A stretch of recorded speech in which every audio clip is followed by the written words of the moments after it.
Hello, everyone. Podcasting for Business, episode 10. We're just getting better and better. So if you want to learn how to get more listeners, more clients, and more credibility from your podcast, you've come to the right place. Joining me as always, co-pilot Ronsley. How are you, my friend? Yeah, I'm great because we got Steph Taylor in the house, and Steph Taylor, as always, is good company. So 45 minutes to jam with Steph couldn't be a better Friday for me. Steph's great. Host of the Sociallete Podcast, more than 1 million downloads. She's a launch extraordinaire. She's got a brand new book coming out that we're going to talk about, all that as well. So if you've been living under a rock and don't know Steph, she's incredible. She's spoken at a bunch of our different events and is also has a really big heart and is very committed to helping business owners as well. So we've got lots of great stuff to share today. Now, if you're a business owner with a podcast and have a story about how a podcast has helped or hindered your business journey, we would love to hear from you. So comment show below, and then that way we can get you featured on an upcoming episode of the show, or you could send Ronsley or I a DM. We'll get you involved. Today we're going to kick off. We're going to go into Steph's journey of how she's been able to have the impact that she's had. She's done some incredible things, and we're going to reveal a few of her secrets to her success along the way. I'm going to share the big mistake for this episode, which is something that if you're a perfectionist, this is really, really going to help you. Ronsley's going to share his tactic for this episode, which is Spotify podcaster tools to make sure your podcast can get heard by more and more people.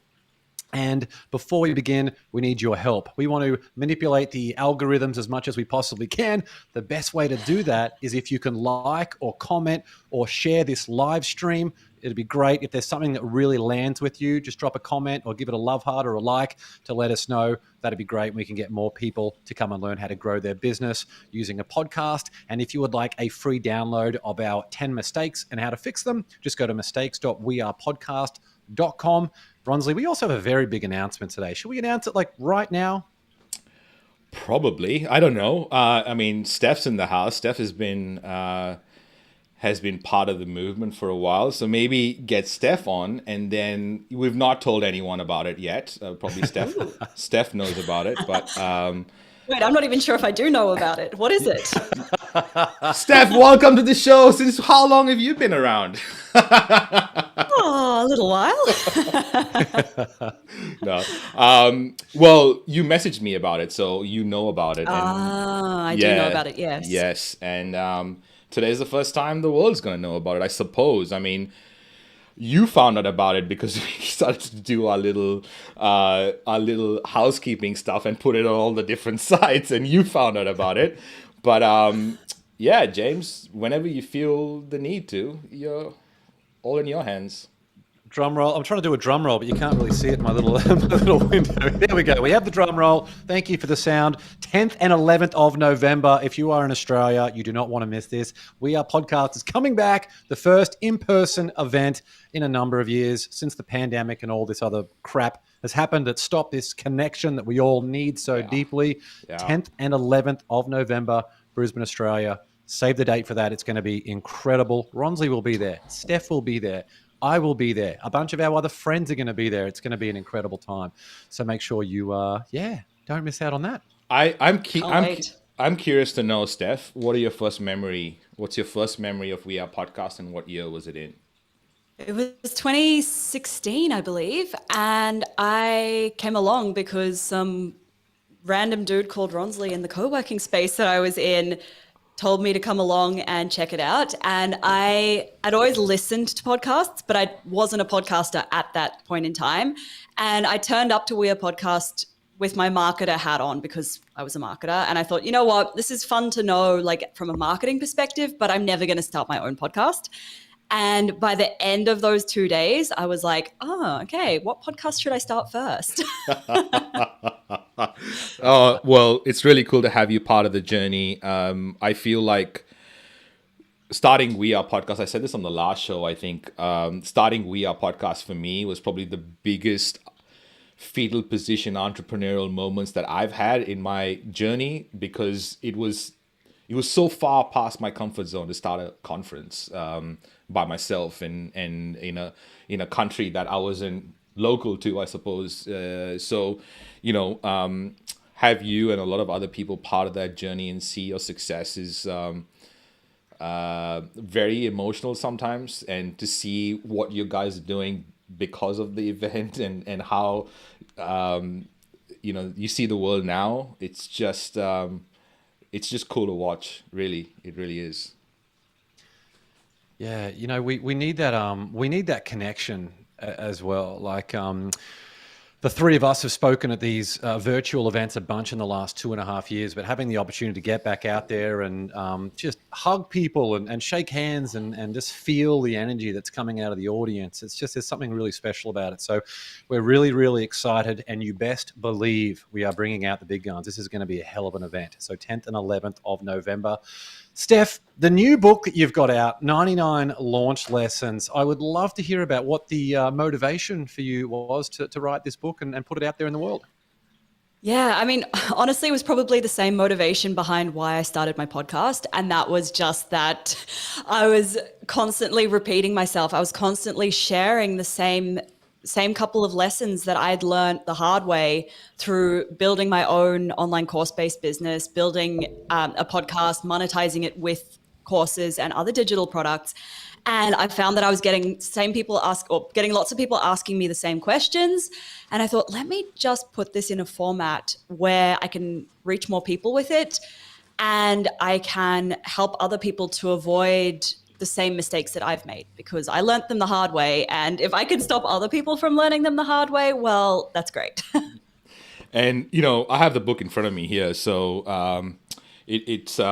I love the first one, which is, this is why launching is like riding a bicycle. I'm keen to know how many times you've fallen off. It's like anything in business, right? Like any part of running a business is like riding a bicycle. And the only way you can really learn how to do it is by just getting on that bicycle and allowing yourself to fall over a few times. Yeah. And you can read all of the books, you can get all of the how-tos, you can have all of that theory, but until you actually launch your business, launch your podcast, write that book, whatever it is, until you do that, you're not gonna be able to get up on that bike and move forward. You have to actually physically do the thing. Yeah, getting the reps in, you got to get your hands dirty. It's such a big one. And Steph, one of the biggest misconceptions people have about launching a product, which you talk a lot about, is this misconception that you can only launch something once. Can you talk a little bit about just how people can launch and relaunch a product and how that can help their business? Yeah, absolutely. And when I talk about products, I mean specifically digital products. So basically, people typically think of a launch as what happens that first time you put a product out into the world. But what it actually is it's a marketing campaign. It's not the physical action of, I've launched it, it's out in the world now. But instead, it's the 60 to 90 days of marketing that's leading up to a limited time push, for want of a better word. It's a limited time campaign. And it might be that in the traditional course kind of model or membership model, it might be that doors are open and closed for a set period of time, or it might be a limited time discount. It might be a limited time bonus, but you're actually spending that 60 to 90 days getting people to the point where they are ready to buy on the day that you announce the bonus, or the day that doors open, or the day that the discount goes down, the discount happens. So the launch is actually what is happening before that push, as well as that short period of time where you are offering that additional extra, whatever it is. Yeah, and for everyone watching this live or on the recordings, this is Steph's book, 99 Launch Lessons. Based on what you just said, like I actually highlighted 48 before, and for some reason, because it's caught my eye, which was if you're only looking for customers after doors are open, you've left it too late, and you've just kind of like you've kind of hit that on the head a little bit with the way you explain that, because that's a big distinction when it comes to launching, because the word launch could mean does mean launch right at the time, but it actually launch in this particular instance means the marketing campaign or the campaign you have to do. Can you talk about that and how that the campaign is different from general marketing, or is it different from general marketing? Yeah, it's different from general marketing in that it's usually a limited time period, and it does require a bit more energy than your normal ongoing marketing. Ideally, it will go hand in hand with your ongoing marketing. So your ongoing marketing is when you are, getting out there, you're getting that brand awareness, you're building that email list. But then the launch campaign has that one very specific goal, which is to get people to the point where they need to buy this particular product. So, for example, you might have a business where, let's use We're Podcast, for example. Let's say that your main ideal customer for the business is somebody who already has a podcast and you're helping them to grow that podcast. But let's say that you want to launch a group program on how to start a podcast. For that 60 to 90 days leading up to when doors open, you won't be talking so much to podcasters as you will to people who want to start a podcast. And then in that 60 to 90 days, you're sharing content that's getting them to the point where they need to be ready to sign up for your course on how to start a podcast. And that, when I say getting them to the point where they need to be, that's not free content on here's how to start your podcast, here's the best host to use, here's the equipment to use, because they have other hesitations, other objections that they need to overcome before they can even think about what equipment should I buy, what should my podcast be about. And those hesitations are usually going to be mindset things. It's going to be stuff like, do I even know enough to start a podcast? Will anyone listen to my podcast?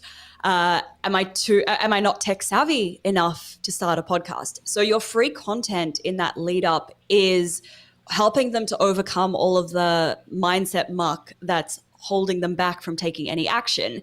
And it's two benefits. It benefits you in that when you open doors, people are already ready to buy, and it benefits them because when they sign up, they are ready to start taking action straight away. You mentioned content there, Steph. You have got now more than 400 episodes of your podcast, more than 1 million downloads, which is incredible. You got the new book that's out, all these different programs and ways that you've been able to help people throughout your career. I was curious about your process of creating and gathering content that you are then able to leverage. Has the podcast been it for you in terms of having so much content that you can draw on to repurpose and leverage for later things? Or are there other parts of the creative side behind the scenes that people haven't seen?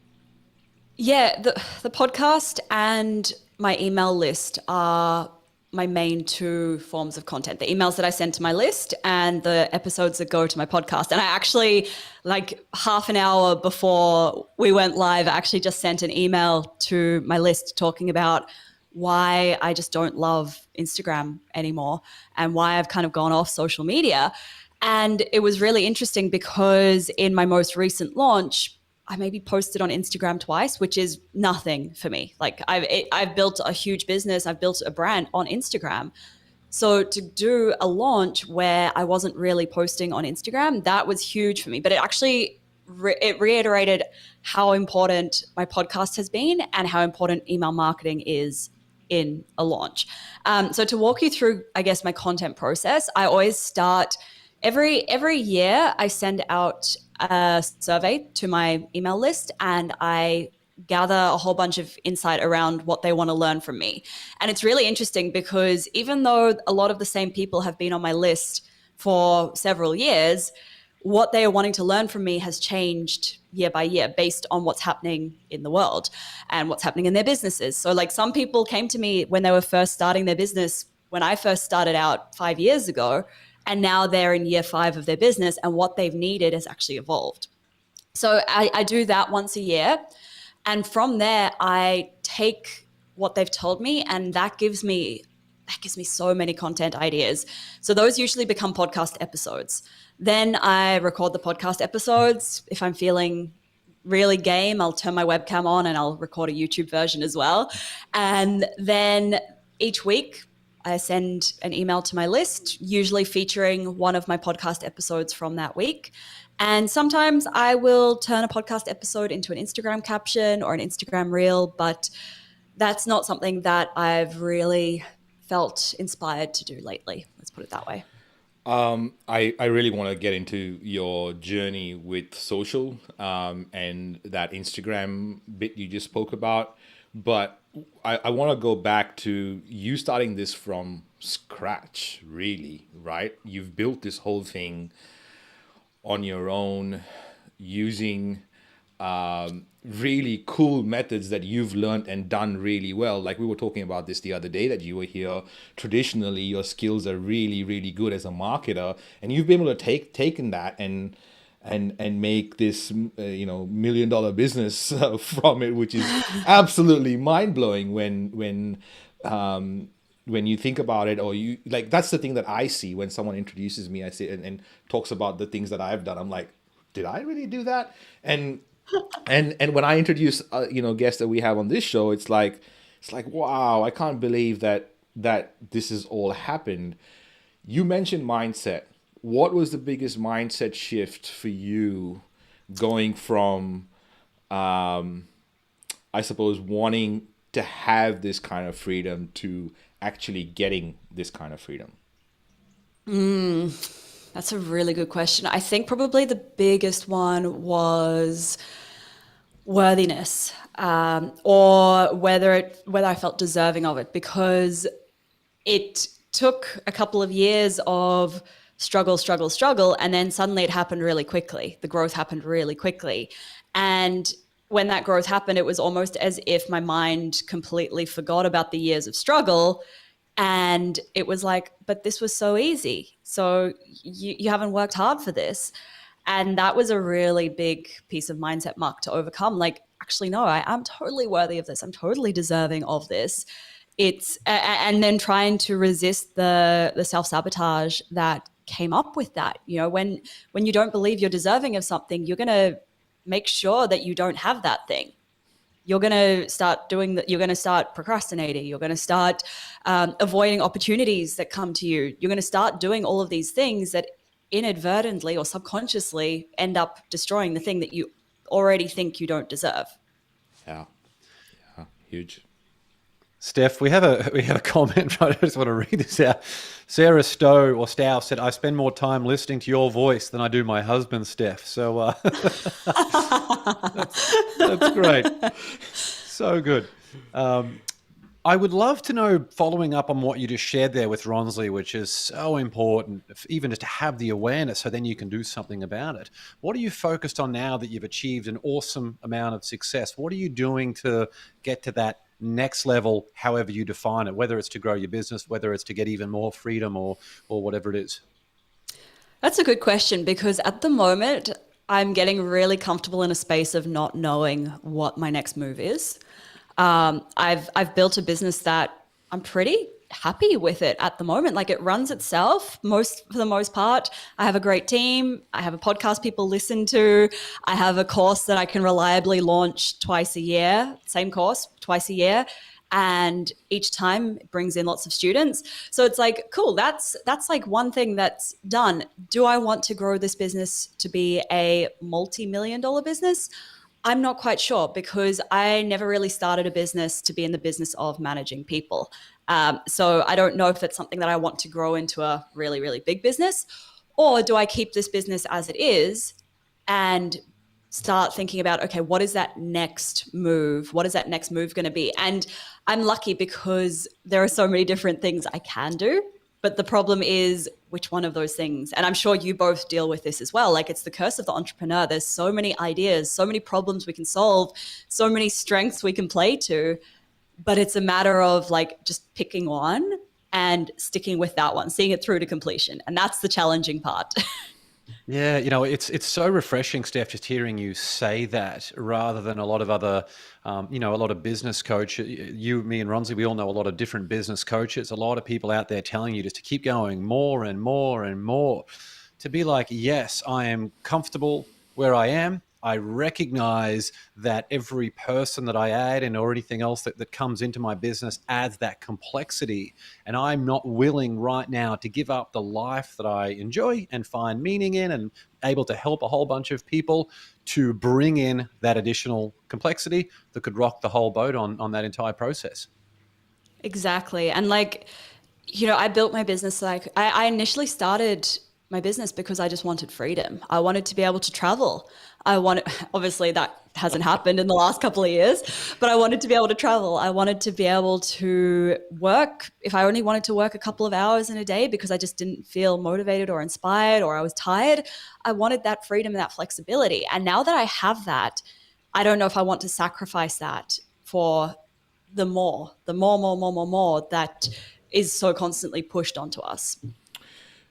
So that's a really important point for a business owner, because I think what tends to happen is rather than them going to their current customers or current audience and say, hey, how can I help you?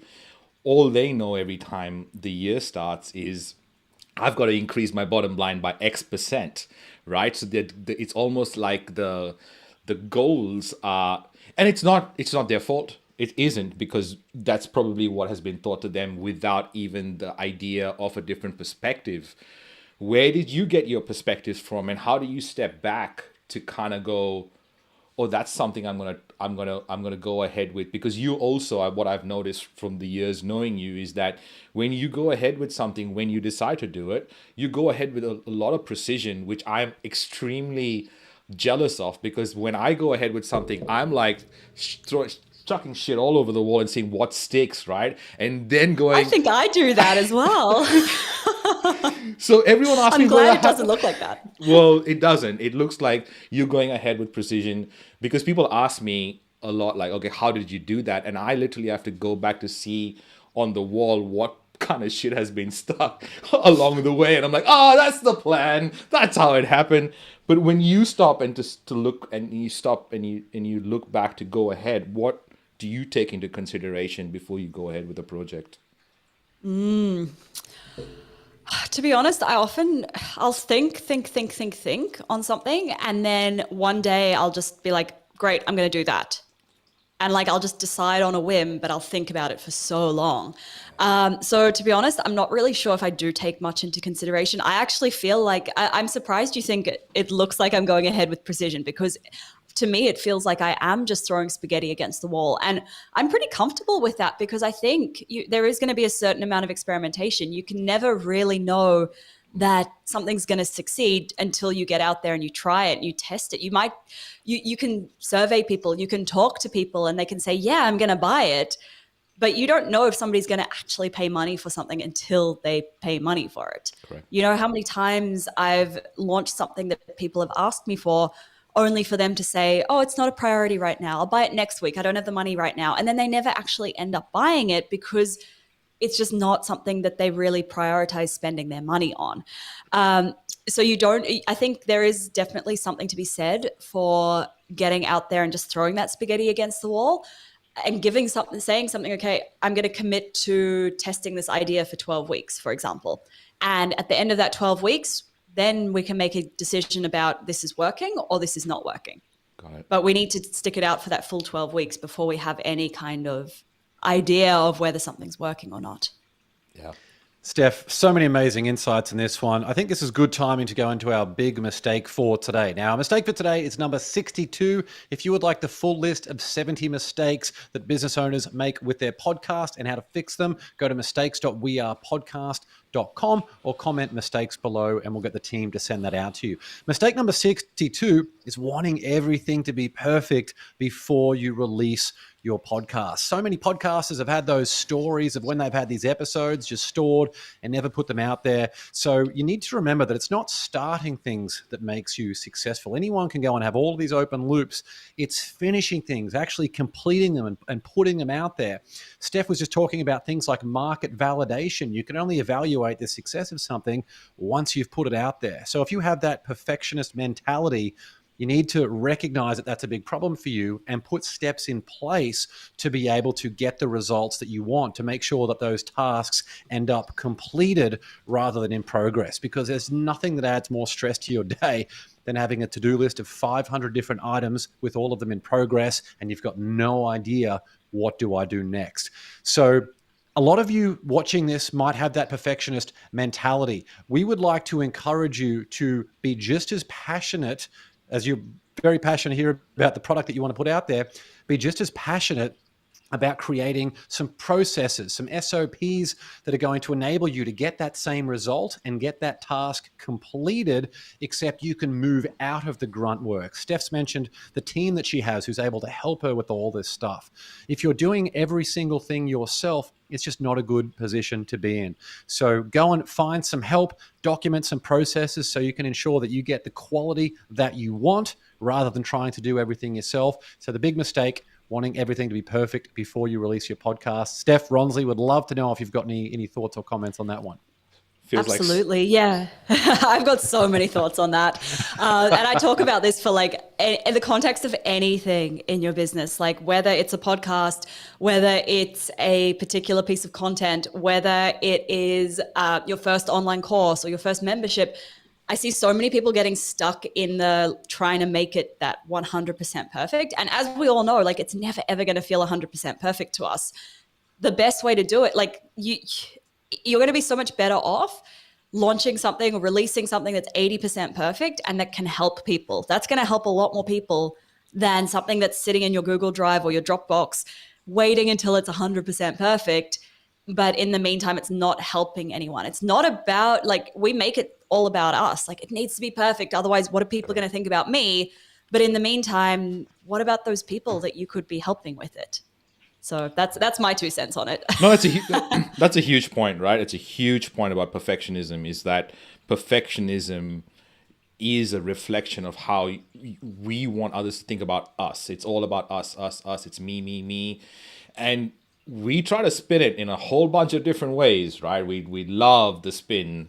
And but I think over time, especially putting out content and releasing content, and one of the stories I have, that's a very bad story.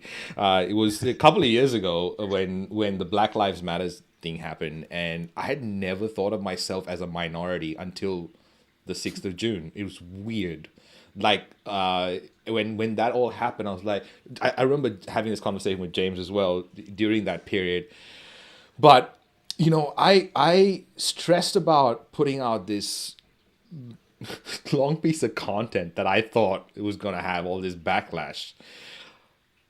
I didn't even get 2 likes on it, right? And that really helped me put my perspective on how much I was overthinking all this stuff. Like, it's actually I got more than 2 likes, but it was. I was going to say, was the like from Steph or from me? One of us is in big trouble. No, but the overthinking part is so important, because I think not only with podcasts, like you said, not only with products, but also with random things that could potentially make a difference. And everyone keeps asking, how do things go viral? It's really about the reps that go into the virality that actually make one piece of content or a couple of pieces of content go viral. Hey. Yeah, it's huge. Yeah. Ron's, we had that video we were talking about the other day. Steph, I had a video that I posted of Chris Voss, author of Never Split the Difference, who was on my podcast. This clip, like, I still don't even think it's anything amazing. Clearly it landed. 320,000 people have viewed it. It's been shared like almost 4,000 times. If I didn't pull the trigger on that, I mean, it's a volume game on social media. If you think you're going to have a perfectionist mentality in the social media world, you are toast. You've got to put that stuff out there and see what lands. Like, as much as people try and manipulate it, it can be very difficult to predict virality. Like, Steph, you might have seen it with some of your posts as well. There's something and products. There are things out there that you have convinced yourself are going to be the greatest thing the world has ever seen, and you throw it out there and it doesn't land, and then you're back to the drawing board. Exactly. But like when you throw it out there, then you open up to that feedback that can help you to improve it, especially when it comes to launching products. Oh, and I guess also launching a podcast as well. Like when you're putting it out there, then you're saying, okay, tell me if you don't like it, great. Now we can look at, okay, how can I go and improve it now? Is it that the messaging is off? Is it that I've launched a 2-hour long podcast and people actually just want 20-minute episodes? We don't know this until it's out there. Correct. Yeah, 100%. And I think we jump to those conclusions because of the way we look at ourselves, and it comes to full circle around to like worthiness again, because of the thought processes going around in our brains. We're kind of like only stuck in this little corner of our world, as opposed to thinking bigger. I kind of want to ask this question, and I've been meaning to ask this question for a while. When you see your journey, Steph, and someone introduces you, what is the thing that makes you most proud of what you've done? Ooh, I think the fact that I have stuck with it for as long as I have, because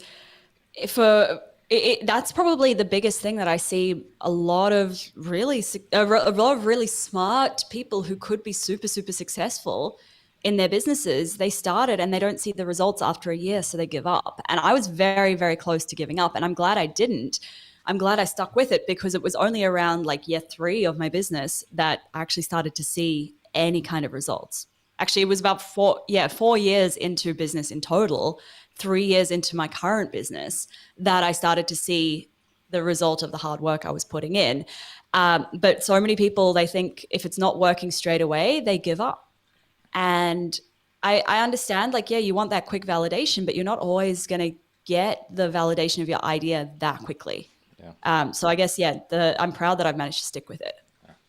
Steph, there's something, you mentioned 3 years there, sticking with it for a long time, although it wasn't reflected on the balance sheet. I'm sure you enjoyed the results, even in terms of grit, resilience, resourcefulness, relationships, confidence, creating content. Is there one thing that stands out in that 3-year period that equipped you to make the most of the opportunity when you did start having that revenue coming in? Ooh, I think the tenacity or that grit and that resilience that I learned in that time period, because what people don't tell you is like, struggling's hard in your business, but success is actually also really hard. Everyone thinks it's like overnight success, everything falls into place and it's really easy, but it's actually not. So I think that grit, that tenacity, that resilience that I learned in those few years stood me in really good stead for when the success hit as well. Mm-hmm. Absolutely. Ronsley, I'd love to move into today's tactic. We're talking about Spotify podcaster tools. Spotify is doing a great job at getting out there and having a big global presence. What have you got for us in terms of the podcaster tools for today's tactic? Yeah, I because we did Apple podcaster tools last time, I decided like we'll go down the Spotify for podcaster tools this time.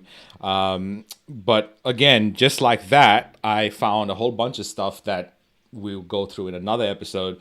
But if you go to Google and type Spotify podcaster tools, you will be taken to this space here. So it's the first podcasters.spotify.com is the link. But when you go there, if you haven't registered in there, you should, and you get your own dashboard with your own stats. But when you scroll down, there's some really cool things that you get access to, apart from claiming your podcast. Now, claiming your podcast is a really important thing to do, because then you can add your promo to your Spotify. So when someone comes to your podcast in Spotify, they get access to your trailer or your promo. So they get a chance to listen to like a couple of minutes of your podcast before they go ahead and listen to a whole episode, which is really, really valuable. So claiming your podcast allows you to do that. But one of the things that is part of the tools that I really think that we should focus on is the promo cards. So going into the Spotify for podcasters and hitting on promo cards, you come to this tab here, and you can search for your show. So should I start a podcast? When I search for it, it'll give me a bunch of ways to to really hone in on creating a card that I can put out on social. So I can customize this, and I can make it different colors depending on I can either highlight an episode or a show, and I can change the size depending on whether I want a portrait one or a square one. But the point I'm trying to make is, here is a quick way that if you're already on Spotify, that you can create your socials, portrait, landscape, square, just from your episode. And I think a lot of people don't know that this can be done, and it might make it easier for you to create more hype. And as we mentioned in a couple of episodes before, the biggest thing that you got to know in podcasting is that if you spend 20% of your time, energy, money on creation, you've got to spend 80% on marketing. So if you spend an hour on editing, then you got to spend 4 hours on marketing. And part of marketing is letting people know you have a new episode out, which, by the way, most people, for some reason, most podcasters don't do. They don't let their audience know that there's a new episode out. So that's our tactic for the day. Next time, actually, what I want to do is get into this part, which is turn podcast listeners into customers with call to action cards using Spotify advertising. So make sure you subscribe to the show, because in a later episode, we're going to cover that, which is going to be kind of cool. All right, that's me. What do you guys think? That's awesome. I didn't even know that was possible. But also, I guess remembering that Spotify is I think it's probably one of the only podcast platforms where somebody doesn't need to have the app installed on their device to be able to listen to your podcast. You can give people an Apple Podcasts link, but if they don't have iOS or they're not on a Mac, where are they going to listen to it? So Spotify, they can listen to it no matter what device they're on. So I guess that's pretty cool. I like that. Pretty cool. Where do you each listen to podcasts and music and audiobooks and things? I used to listen on Overcast because of the playlist functionality, but I've recently started listening on Apple Podcasts again because they seem to update with new episodes a little bit quicker. Yeah, same, exactly the same for podcasts, actually, Overcast and now Apple Podcasts.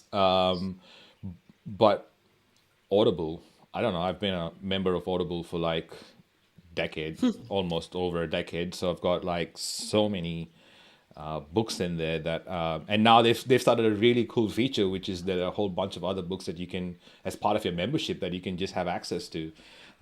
So yeah, Audible is my thing. But if you can't get the book in Australia on Audible, you can go to iTunes and find the book and get the audiobook version from there, because some books are not available in Australia because they're rights or whatever. And yeah, that's another trick that I found recently. Yeah. Yeah. And then some of those Audible podcasts, the Audible exclusive podcasts, some of them are really good. Yeah. And people upload your podcast to Audible as well. Upload it, put it up there, and you can even upload your episodes on IMDb. If you're doing video episodes, you can include guests and all types of things like that. That helps you with your SEO. We always teach each other a whole bunch of things on this show. Before it reminds me, I have to go and update my IMDb. I lasted it about 5 months. Oh yeah, got some interesting people. Just throw that in there. I have an IMDb thing. I have to update my. Yes, of course. No, actually, James, you've got to get your team and your PR agency to update your IMDb. You've been living in California too long, James. That reminds me, I'm going to go and get a $30 cold pressed juice right now. That's a very California thing to go and say. Steph, before we wrap up, where is the best place for people to go and grab a copy of your new book? Yeah, at stephtaylor.co/book. That's the easiest place. That'll take you to Amazon, where you can get the copy on Kindle, or you can get it in physical print form. I have not recorded an Audible version yet. I might still do it one day. Haven't had the patience to do it yet, though. Yeah, it's a whole skill in itself, by the way, to narrate. So yeah, good on you. I'm really proud of you, by the way, for putting your thoughts into a book, because it is not a small process. It's a process that requires time. It requires a whole bunch of worthiness, for sure, because not only when you put it together, it's also about giving it to people. So I have my copy here. in front of me, and I go through a new launch lesson every day for the last couple of days. Let's see how long that lasts. But thank you, Steph. 99 days. Yeah, 99 days. Yes. Everyone, StephTaylor.co/book. Go grab a copy. Go give it an amazing review. Buy some copies for some friends. Let's support Steph with all the incredible work she's doing. If you would like a copy of our 10 biggest mistakes and how to fix them, go to mistakes.wearepodcast.com. And if you're just joining us now and missed the very start, our big announcement is on the 10th and 11th of November. We will be doing our first in-person public event in Australia for the first time since COVID started.